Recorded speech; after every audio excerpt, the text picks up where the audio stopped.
Olá, no dia 2 de outubro, os riopretenses vão às urnas escolher o novo prefeito de Rio Preto. E para ajudá-lo nessa decisão tão importante, a TV Câmara realiza uma série de entrevistas com os 6 candidatos na disputa. E o nosso entrevistado de hoje é Daniel Carvalho Inhani, do PCO, o Partido da Causa Operária. O Daniel Inhani tem 36 anos, é casado, tem 3 filhos. Ele é professor da rede estadual de ensino, nunca disputou eleições nem ocupou cargos públicos. Seu vice é Rodrigo Mantai, também professor e também do PCO. Essa sabatina terá duração de 45 minutos, divididos em 3 blocos de 15 minutos, o mesmo tempo destinado aos outros 5 candidatos na disputa e será reprisada ao longo de nossa programação. Candidato, obrigado pela presença e quero começar perguntando por que o senhor quer ser prefeito de Rio Preto? Alexandre, obrigado pelo espaço que a TV Câmara nos concede nessa entrevista. E o Partido da Causa Operária, ele chegando agora em São José do Rio Preto, ele tem a intenção, em primeiro lugar, de divulgar o nosso programa, né, de estar junto com as massas, trabalhar pela base, na periferia, nos bairros de periferia, nos locais de trabalho, conscientizando as massas. Então, o nosso principal objetivo dentro dessas eleições é governar junto com o povo, junto com as massas, junto com a classe trabalhadora. É o nosso principal objetivo. E o que o faz acreditar que pode ser eleito prefeito? Um governo popular, né, nós acreditamos que estando junto com as massas, com a classe trabalhadora, conscientizando as pessoas a respeito do sistema político e de que todo o poder emana do povo, fazendo com que as pessoas, o riopretense, compreenda isto, a nossa chance de ser um governo que vá atender de fato os interesses e as reivindicações do povo e da classe trabalhadora é muito maior do que aqueles candidatos que prometem e nada cumprem e entram na administração pública para atender interesses de grupos determinados pelo poder econômico. Nós temos uma visão totalmente diferente, que a administração pública deve ser junto com o povo, junto com as massas. Caso o senhor seja eleito em outubro, qual seria a sua primeira ação ao assumir a prefeitura em 1º de janeiro de 2017? O programa do Partido da Causa Operária, que inclusive está registrado, ele tem diversos pontos, né, primordiais. O primeiro deles é imediata suspensão de todas as obras realizadas a partir dos interesses de empreiteiras, né, e fazer uma auditoria nessas obras para verificar se os interesses da população foram lesados. Temos outros programas, outros itens do programa, né, que é governar através de conselhos populares, que serão feitos nos locais de trabalho, nos bairros da periferia, para que todo o povo governe junto com a administração pública. Dentre essas pautas, nós temos ainda o fim de todas as negociações secretas entre a administração municipal e as empreiteiras que realizam obras públicas, para verificar exatamente se há fraude, se os interesses da população foram lesados. Dentre essas, temos muitas outras pautas, que o programa é um pouco grande, mas as principais ideias são essas, principalmente o fim dos monopólios, né? Principalmente do transporte público. A ideia é que seja o transporte público municipalizado e com tarifa gratuita para a população. Passe livre. Dá para fazer o passe livre? Acreditamos que governando junto com o povo participando, entendendo isso, é possível. O senhor não tem coligação, diz que não aceita se coligar com outros partidos. O PCO sozinho, o senhor, o vice, acho que um candidato a vereador Um candidato apenas. é uma vereadora. Como que, se o senhor for eleito, pretende governar sem partidos? Na verdade, um governo não deve ser feito por partidos, diversos partidos, atendendo a interesses desses partidos. Aquela antiga distribuição de cargos feita através das coligações, né, sem atender aos interesses públicos, sem atender justamente às necessidades da administração pública, pessoal capacitado. Então, vai entrando as pessoas do partido, justamente pela coligação vencedora da eleição. Então, nós queremos governar exatamente com o povo, com participação popular. Claro que o modelo representativo existente, nós não acreditamos, nós não temos crença que ele possa atender de fato as reivindicações da classe trabalhadora e do povo. Então, a nossa ideia é governar com as massas, não com um partido. O PCO também, ele se pretende a ser um partido das massas, um partido onde as massas participem. Eu estava lendo o estatuto do PCO e defende algumas teses, no mínimo inusitadas, como, por exemplo, a extinção da polícia militar e a instituição, não sei se seria bem esse o nome, de milícias de rua e bairro, que fariam aí a segurança dos bairros. É possível? Como isso funcionaria na prática? Na verdade, nós acreditamos que as forças de segurança pública também atendem aos interesses do Estado determinado pelo poder econômico. Nós acreditamos que as polícias, elas não defendem de fato a população, defendem sim o patrimônio privado daqueles que os possuem. Então, a nossa ideia é que a palavra, quando fala milícia, as pessoas entendem que seja um grupo armado e que vai oprimir as pessoas. Mas a nossa ideia na questão da polícia militar é justamente trazer, já que o governo vai ser popular, que também a população participe do esquema de segurança pública, porque então eles vão, o povo defendendo a si próprio. Então, se o povo defende a si próprio, ele vai atender aos interesses da coletividade e não aos interesses individuais de alguns grupos ou defender o patrimônio privado de algumas pessoas, porque a casa do pobre não é defendida pela polícia, diferente de um condomínio fechado, né, de um condomínio onde as pessoas detêm o maior poder econômico. Então, nós acreditamos que o Estado burguês, ele é justamente todo o sistema é feito, inclusive o sistema de votação, inclusive as câmaras, inclusive o Congresso, vai atender aos interesses dessa minoria. O senhor me dizia que sua candidatura já teria causado aí algum rebuliço, principalmente entre a imprensa, outros candidatos. O senhor sente que há uma má vontade, não só por parte da imprensa, mas por parte de outros partidos, outros candidatos, em relação à sua candidatura? No pleito eleitoral, nós somos adversários, né, os candidatos. Até o momento, nenhum candidato veio frontalmente a mim a me atacar, né? O que eu senti no início da minha candidatura foi que ela não foi divulgada como as outras foram, principalmente pelos veículos de imprensa, né? Disseram eles que houve uma confusão em questão de registro na Justiça Eleitoral, que houve uma morosidade para apresentar realmente, de fato, a minha candidatura, né? Porque ela foi feita totalmente por São Paulo, né? Aqui a comissão provisória não existia e foi tudo realizado pela nossa sede em São Paulo.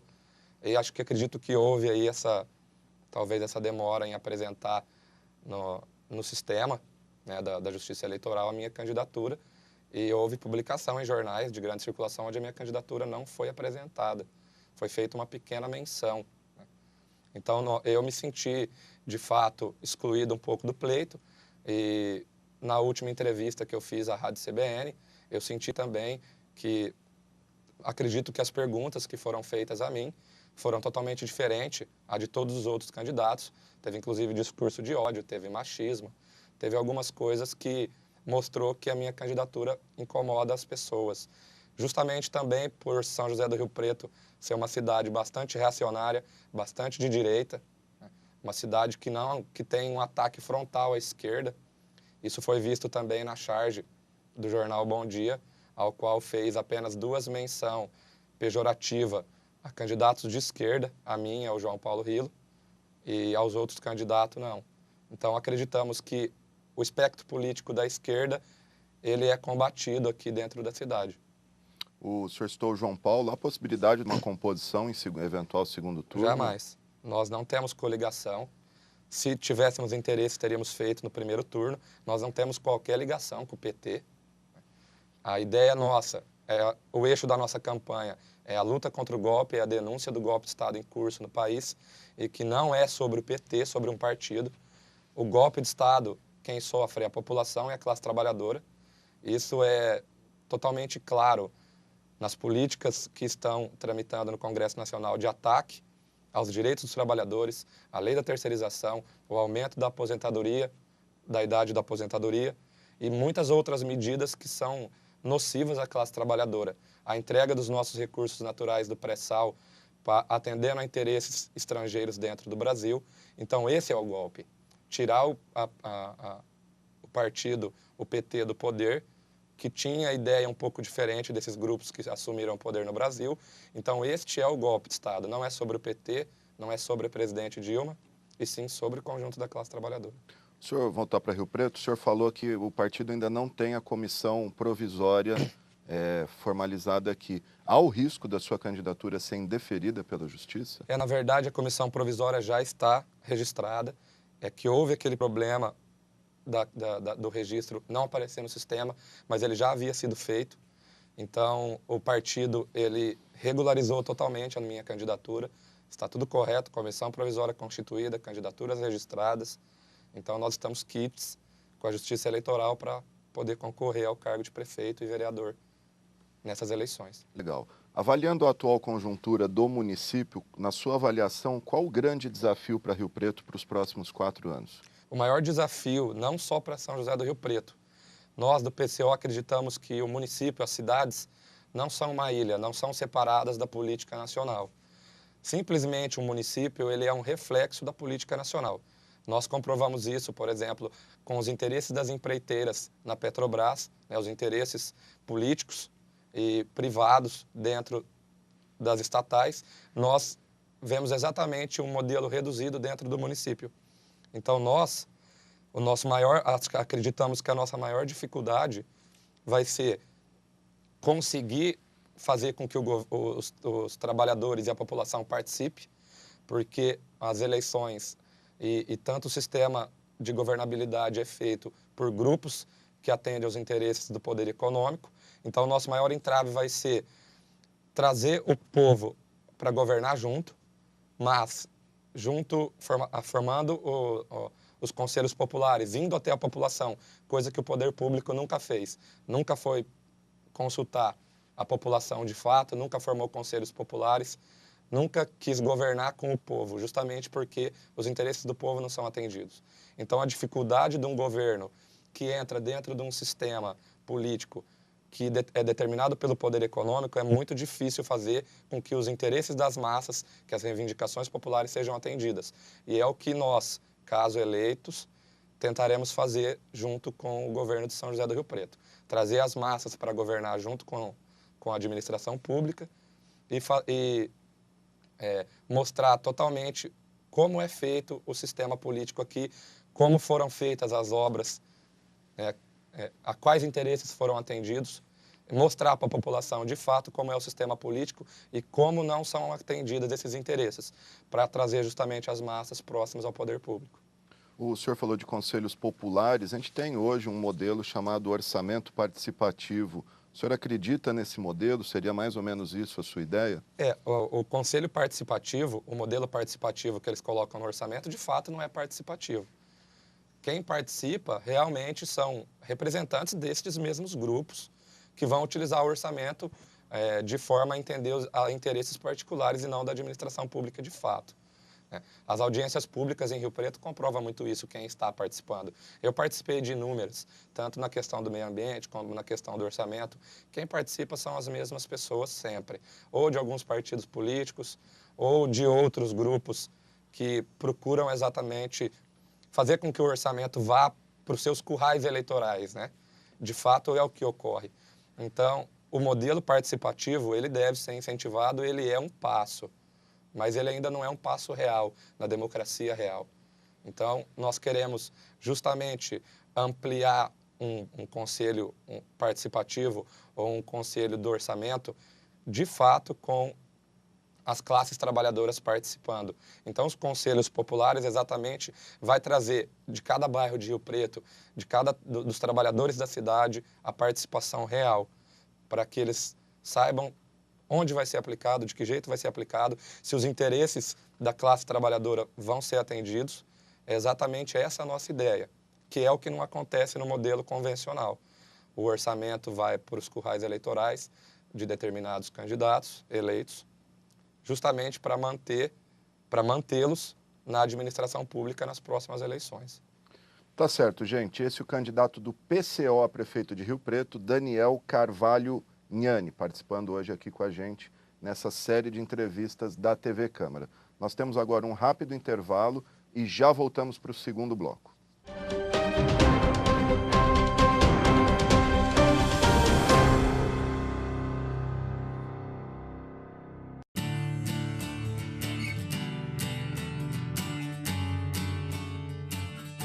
As novas regras de legislação trabalhista e previdenciária garantem o acesso da população a vários benefícios.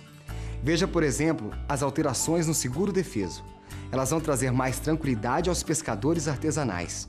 O seguro-defeso é um benefício concedido aos pescadores que exercem atividade de forma exclusiva e artesanal, no período em que a pesca é proibida para que ocorra a reprodução da espécie. Ou seja, é um salário mínimo que o pescador recebe no período em que é impedido de trabalhar.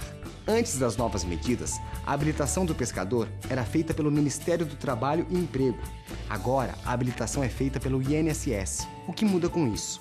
O INSS possui mais agências próprias espalhadas por todo o Brasil, o que vai melhorar o atendimento e facilitar a vida dos pescadores na hora de se registrarem para receber o benefício. Para tornar a distribuição do benefício ainda mais justa e garantir que o mesmo seja pago apenas a quem realmente tem direito, foram necessários alguns ajustes. O pescador não poderá acumular o seguro-defeso com outros benefícios, exceto a pensão por morte e o auxílio-acidente. Quem recebe o Bolsa Família e optar pelo seguro-defeso deixará de receber temporariamente a bolsa enquanto estiver coberto pelo seguro. Após esse período, o Bolsa Família voltará a ser pago automaticamente sem que seja preciso tomar qualquer providência adicional. Há também um ajuste na comprovação da atividade pesqueira.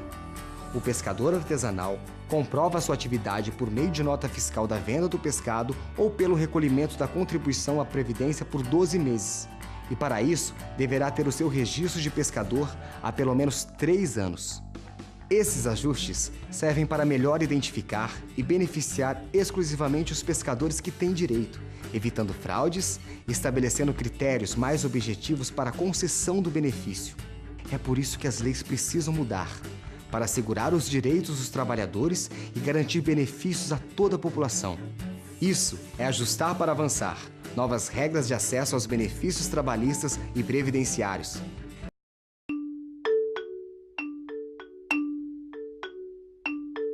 A Carteira Nacional de Habilitação, também conhecida como CNH, é um documento que autoriza o cidadão a dirigir. Para solicitar a primeira habilitação, é preciso ser maior de 18 anos, saber ler e escrever, realizar um exame de aptidão física e mental e um exame prático de direção. Você também precisará da cópia e original do RG, CPF, comprovante de endereço recente e protocolo de agendamento do serviço.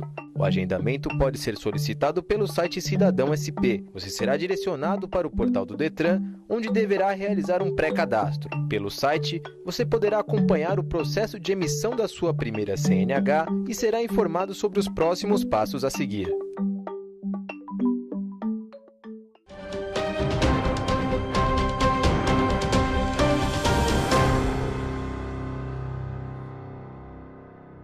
Ok, gente, estamos de volta para este segundo bloco da Sabatina, a entrevista com o candidato do PCO a prefeito de Rio Preto, Daniel Carvalho Nhani.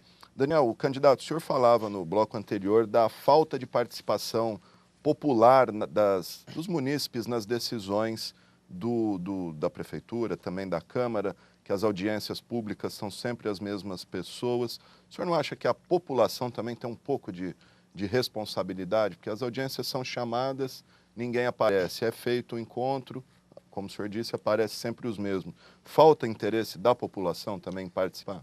Na verdade, a população ela não está sendo alcançada. As divulgações, quando são feitas das audiências públicas, elas seguem um trâmite convencional. Não chegam até as massas de trabalhadores notícias sobre as audiências.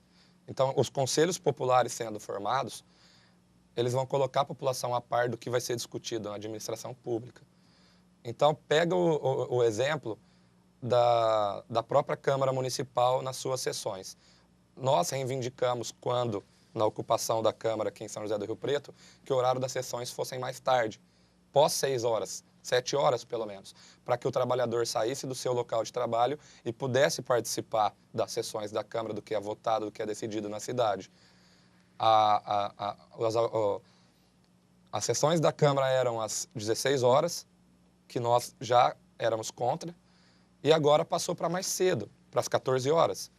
O trabalhador não tem possibilidade de sair às 14 horas do seu trabalho para participar das sessões da Câmara Municipal. Isso mostra exatamente como vai ser uma audiência pública convocada pela própria Câmara. Então é exatamente isso. A população, de fato, há sim um descolamento das massas e do poder público, da administração pública. Mas isso fica claro à medida que o modelo, o sistema de governabilidade é sempre o mesmo. Não modifica. Ninguém busca as massas. As massas só aparecem realmente, de fato, quando tem algum interesse. Por exemplo, quando é casas populares, quando de alguma forma a população vai ser beneficiada. Mas a administração pública, ela é feita e ela é concebida para atender os interesses da população. E é exatamente o que não ocorre.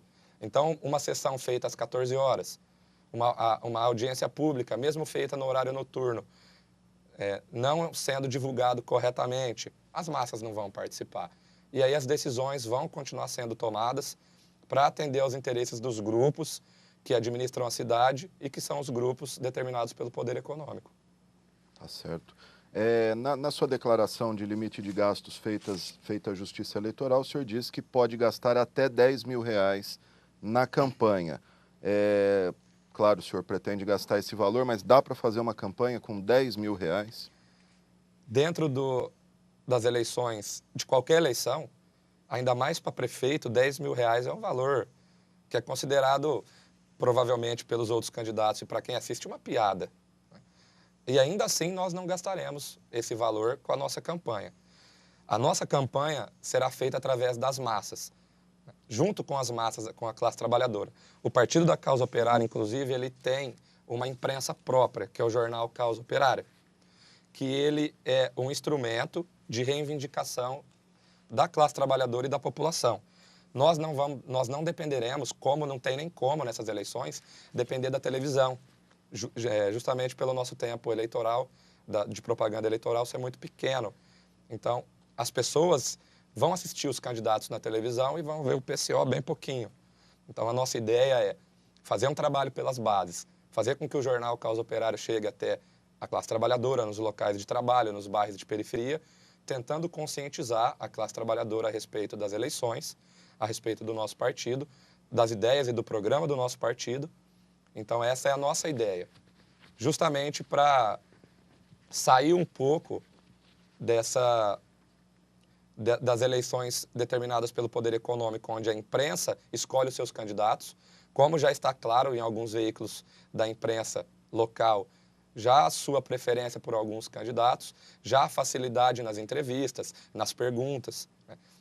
Nós acreditamos que a minha candidatura, eu acredito que vai ser mais atacada, as perguntas vão ser justamente para fazer com que exista contradição, para que a minha candidatura, de alguma forma, seja apagada ou denegrida, de alguma forma. Então, é exatamente o que nós vamos trazer ao jornal Causa Operária justamente para isso, para poder a nossa imprensa chegar, de fato, à classe trabalhadora com as reivindicações da classe trabalhadora e com o nosso programa.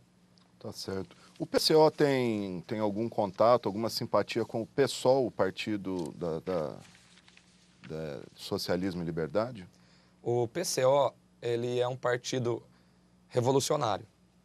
Nós não temos as coligações, né? Nós não temos nada contra a luta dentro das eleições, tanto que nós utilizamos o espaço, apesar de não acreditar no sistema, de não acreditarmos no modelo representativo e nem no sistema político aí posto, nós achamos válida a luta dos partidos de esquerda dentro das eleições.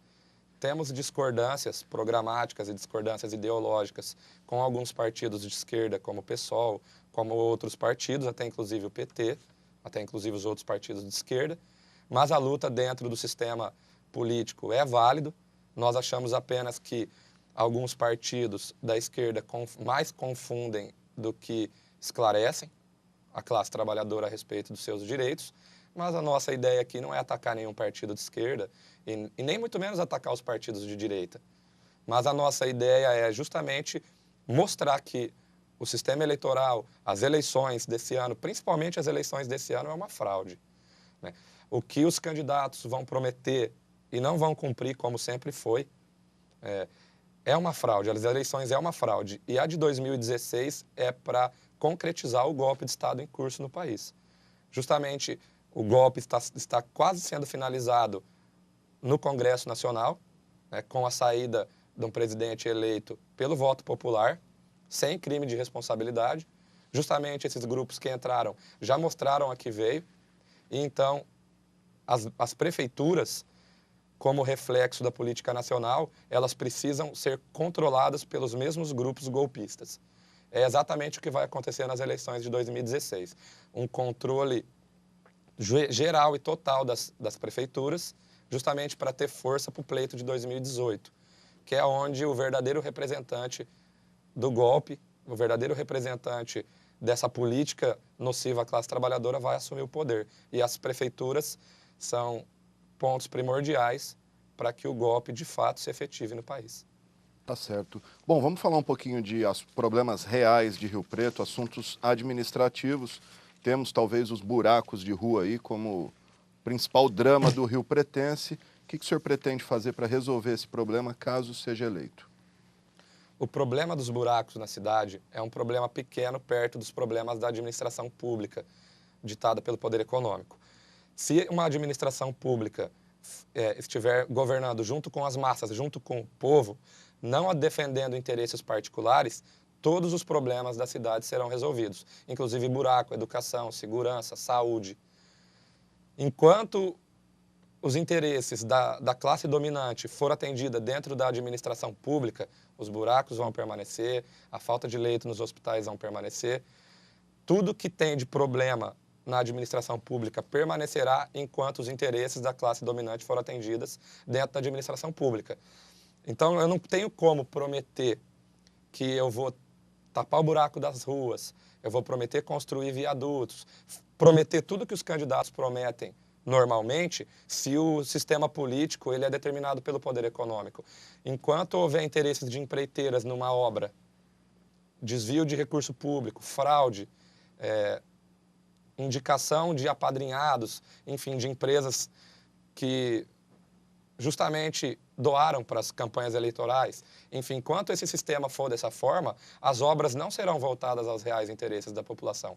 Então, o PCO entende que o problema é mais a fundo e não exatamente só em tapar o buraco. Tapar o buraco. O senhor falou do financiamento de empreiteiras. Nessa eleição nós não teremos, pelo menos é proibida a doação de empreiteiros. O senhor acha que isso foi um avanço? Em partes, nós podemos dizer que foi uma forma de mostrar para o povo que há, de fato, uma luta contra a corrupção. Mas não há uma luta, de fato, contra a corrupção. Essa proibição do financiamento empresarial de campanha, mas continuando com pessoas físicas podendo doar, não muda muita coisa, de fato, né? Não vai ter mais o CNPJ, mas eu posso simplesmente ser um milionário, um bilionário, que faça uma doação milionária como pessoa física para um partido. E aí, então, essa pessoa física, que pode ser, de fato, um laranja, ligado a uma empreiteira. Ou seja, o sistema, ele é o mesmo. Por isso que nós não queremos ludibriar o povo e a classe trabalhadora. Exatamente por isso. Porque nós não podemos acreditar que uma medida dentro de um sistema político idêntico ao que é uma fraude, que é uma enganação, achar que o fim do financiamento empresarial de campanha vai modificar um governo ditado pelo poder econômico. Ele vai continuar sendo igual.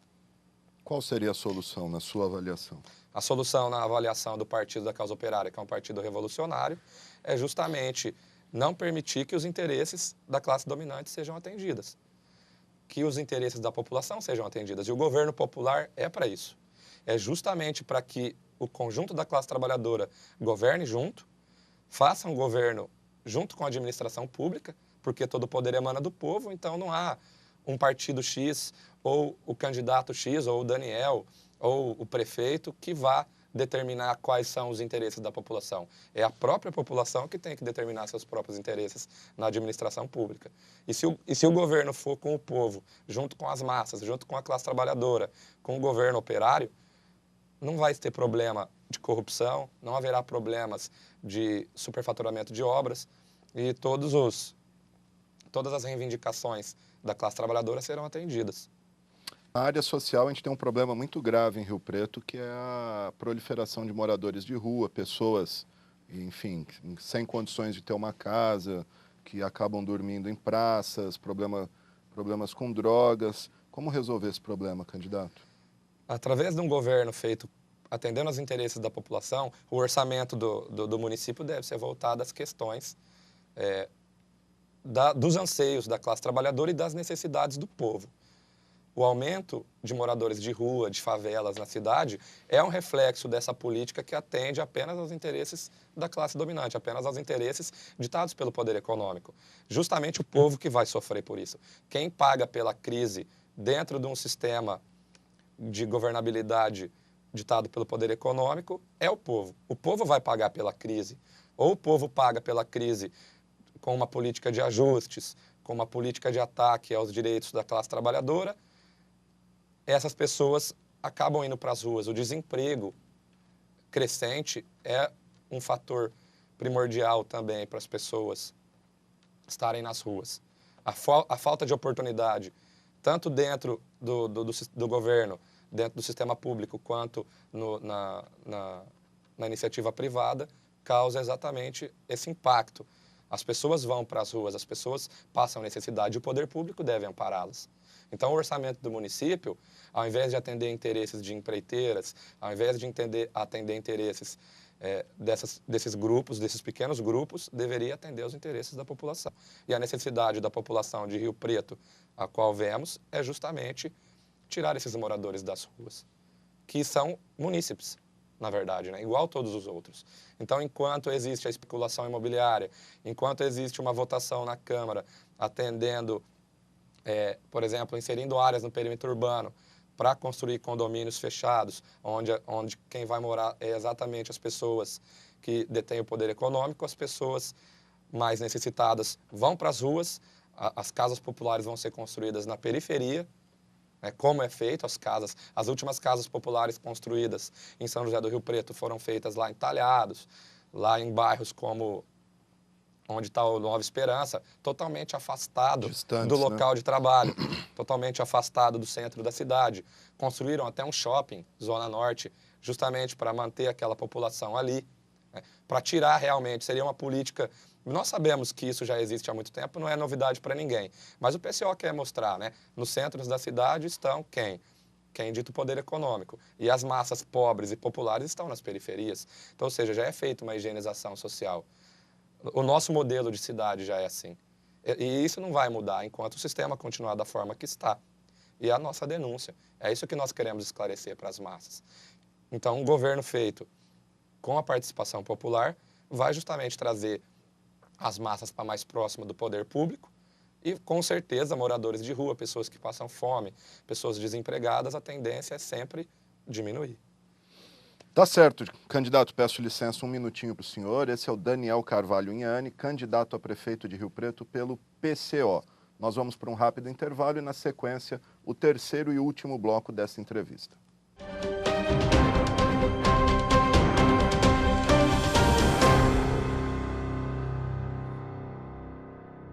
Andam falando por aí que com as mudanças da Previdência, agora a gente só vai se aposentar com 95 anos. Mas será que isso é verdade? Bem, a única coisa que mudou com as novas regras é que agora existe um novo cálculo para quem quer se aposentar com o valor integral, escapando do fator previdenciário. Funciona assim: você soma a sua idade com o seu tempo de contribuição. Essa conta tem que dar 95 pontos para os homens e 85 para as mulheres. Pontos, não idade, entendeu? Por exemplo, João tem 60 anos e contribuiu por 35. 60 mais 35 dá 95, ou seja, João pode se aposentar com o valor integral. Lúcia tem 55 anos e contribuiu por 30. 55 mais 30 dá 85. Então ela também pode se aposentar com o valor integral. Portanto, o boato de que a gente só vai se aposentar com 95 anos é mentira. Agora que você sabe, aproveite e #compartilhe a verdade.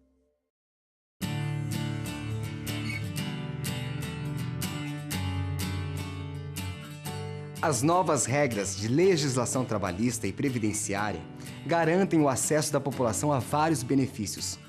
Veja, por exemplo, as alterações no seguro-defeso. Elas vão trazer mais tranquilidade aos pescadores artesanais. O seguro-defeso é um benefício concedido aos pescadores que exercem a atividade de forma exclusiva e artesanal, no período em que a pesca é proibida para que ocorra a reprodução da espécie. Ou seja, é um salário mínimo que o pescador recebe no período em que é impedido de trabalhar. Antes das novas medidas, a habilitação do pescador era feita pelo Ministério do Trabalho e Emprego. Agora, a habilitação é feita pelo INSS. O que muda com isso? O INSS possui mais agências próprias espalhadas por todo o Brasil, o que vai melhorar o atendimento e facilitar a vida dos pescadores na hora de se registrarem para receber o benefício. Para tornar a distribuição do benefício ainda mais justa e garantir que o mesmo seja pago apenas a quem realmente tem direito, foram necessários alguns ajustes. O pescador não poderá acumular o seguro-defeso com outros benefícios, exceto a pensão por morte e o auxílio-acidente. Quem recebe o Bolsa Família e optar pelo seguro-defeso deixará de receber temporariamente a bolsa enquanto estiver coberto pelo seguro. Após esse período, o Bolsa Família voltará a ser pago automaticamente sem que seja preciso tomar qualquer providência adicional. Há também um ajuste na comprovação da atividade pesqueira. O pescador artesanal comprova sua atividade por meio de nota fiscal da venda do pescado ou pelo recolhimento da contribuição à Previdência por 12 meses. E para isso, deverá ter o seu registro de pescador há pelo menos 3 anos. Esses ajustes servem para melhor identificar e beneficiar exclusivamente os pescadores que têm direito, evitando fraudes e estabelecendo critérios mais objetivos para a concessão do benefício. É por isso que as leis precisam mudar, para assegurar os direitos dos trabalhadores e garantir benefícios a toda a população. Isso é ajustar para avançar. Novas regras de acesso aos benefícios trabalhistas e previdenciários.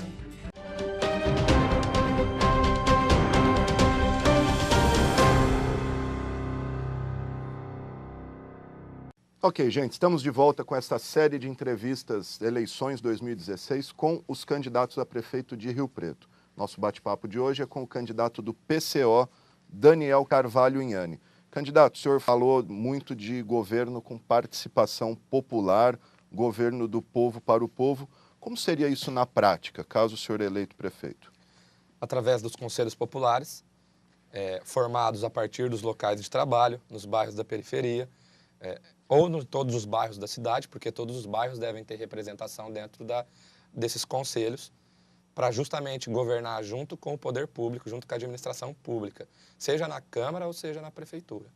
Então, a ideia é trazer desses conselhos populares as reivindicações destas pessoas, do município como um todo. Então, os conselhos populares, eles são um instrumento de governabilidade popular, onde haverá maior participação. E a forma de conquistar isso é através das bases.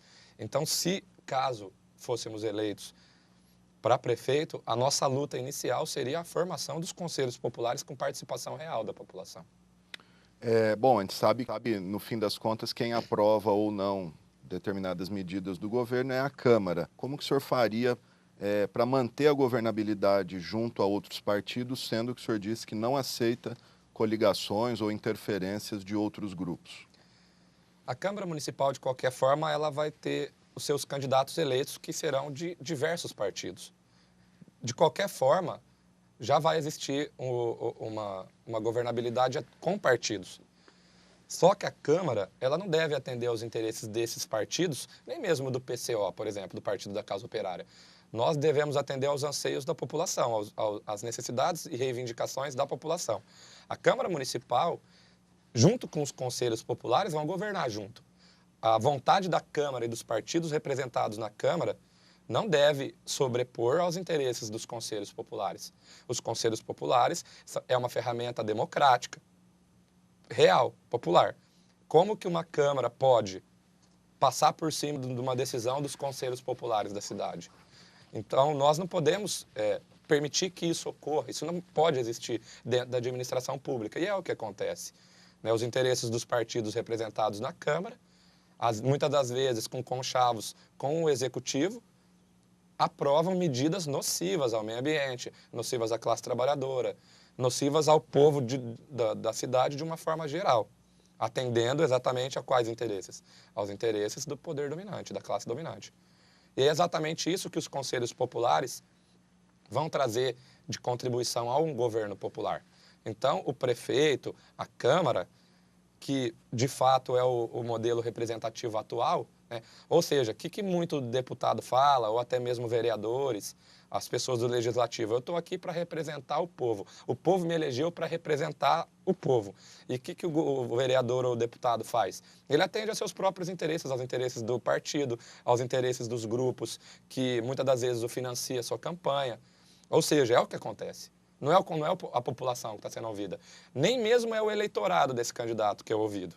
E o que é, de fato, um absurdo, um crime. Isso é um crime. Mesmo eles tendo a legislação a seu favor, tendo essa representatividade popular através do voto, ele deve governar aos anseios da classe trabalhadora. E isso não acontece. Então, o Conselho Popular exatamente vai trazer com que o povo governe junto com a administração pública. A Câmara vai ter o seu papel, mais burocrático do que prático, porque prático vai ser os conselhos populares. A Câmara vai formalizar, o prefeito vai formalizar, porque nós temos que seguir aí uma série de procedimentos legais. Mas as decisões virão exatamente dos conselhos e deve ser acatado pelo poder público, pela administração pública. Existe algum país aí, algum lugar no mundo em que esse modelo não é uma utopia, não seria um pouco utópico esse pensamento? Nós acreditamos neste modelo. É uma utopia se olharmos pelo ponto de vista de que realmente quem governa todos os países, não só os estados ou os municípios, é quem? É o sistema capitalista. E o sistema capitalista é voltado ao lucro, é voltado aos interesses da classe dominante. Todos os códigos de lei, toda a legislação, ela é pensada com o pensamento da classe dominante, nunca para a população. Então, ou seja, toda a legislação concebida dentro de uma Câmara Municipal ou numa Câmara Federal, que no caso é o Congresso Nacional, onde 60% dos congressistas declaram patrimônio de 1 milhão, acima de 1 milhão, onde existe uma bancada de latifundiários, de patrões, de pessoas que apenas atendem aos seus próprios interesses, de que forma a legislação vai atender aos anseios da população? Não existe possibilidade disso acontecer. É uma utopia, seria uma utopia entrar como prefeito, entrar como congressista ou até como presidente dentro desse sistema, sem querer modificá-lo, que é o que os candidatos, tanto nessas eleições aqui no município, tanto lá no Congresso Nacional, tanto em outros países, vão fazer. Eles vão entrar dentro do sistema de governabilidade da burguesia. E exatamente isso jamais vai atender aos anseios da população. Então, é uma utopia nesse ponto de vista. Para nós é uma utopia entrar dentro desse sistema e continuar o sistema como é. Não é utopia se nós conscientizarmos a classe trabalhadora, conscientizar o povo, as massas, de como deveria ser o poder popular. É através da consciência das massas que isso ocorre. Mas não ocorre, de fato, atualmente nunca ocorreu, justamente por ter uma série de entraves, seja pela imprensa corporativista, que é um dos principais entraves para que a população seja consciente do que está acontecendo. A imprensa tem papel determinante nisso, a própria classe política tem determinância nisso. Então, existe uma manipulação a nível geral, para que os trabalhadores não sejam conscientizados, que a população não seja conscientizada. E o Partido da Causa Operária, como um partido revolucionário, nós temos essa ideia de utilizar o espaço das eleições. Nós não acreditamos no sistema aí posto, no sistema eleitoral e nem no sistema de governabilidade. Mas nós utilizamos o espaço das eleições para tentar conscientizar um pouco mais a classe trabalhadora e a população. Legal. Bom, sabemos que uma das grandes mazelas sociais do nosso país, do nosso estado, do nosso município é a educação. O senhor, enquanto professor da rede pública, como avalia o atual nível de ensino e o que faria enquanto prefeito para dar um salto de melhoria nesse modelo? A educação pública, ela continua atendendo a interesses desses mesmos grupos que eu citei várias vezes, os grupos de poder econômico. Isso está se mostrando até mesmo dentro do estado de São Paulo, que é o estado mais rico da federação, com a política de privatização do ensino. Nós somos totalmente contra a municipalização do ensino. O ensino deveria ser, e deve ser, a visão do nosso partido todo estatal e atendendo aos interesses da classe trabalhadora, aos anseios da população, ao que ela necessita. Uma educação emancipadora, né, que conscientizasse as pessoas, os alunos, na verdade, o educando. Então, a nossa ideia é não governar para a educação de um município apenas. Nós temos que lutar para que a educação seja toda estatizada. Totalmente o caminho contrário do que está sendo feito. Estão querendo privatizar a educação totalmente. E a questão da municipalização é um enfraquecimento da educação nesse sentido, de tirar um pouco das mãos do que era do Estado, que é mais centralizado, para municipalizar. Ou seja, eles vão quebrando a educação em esferas. Em esfera federal, em esfera estadual e em esfera municipal. Depois eles vão partindo para o processo de privatização da educação pública. Isso ocorre também com a saúde. Isso não ocorre só com a educação. Então a nossa ideia justamente é que a educação seja universalizada. A educação seja universal, mantida pelo Estado. Então uma educação mantida pelo Estado, sendo universal, ricos e pobres na mesma escola, a educação tende a ser melhor. Essa é a nossa visão para a educação. Não há um âmbito municipal apenas, porque nós queremos deixar claro que o município ele não é uma ilha separada do conjunto do nacional. Então nós temos que modificar realmente o sistema e claro que implantando um governo popular num município ele vai ser modelo para que a população de outros municípios também verifique como é um governo popular de fato e passe a reivindicar que o seu município seja num governo popular. E assim o salto de consciência, quantitativo de consciência e qualitativo é muito grande.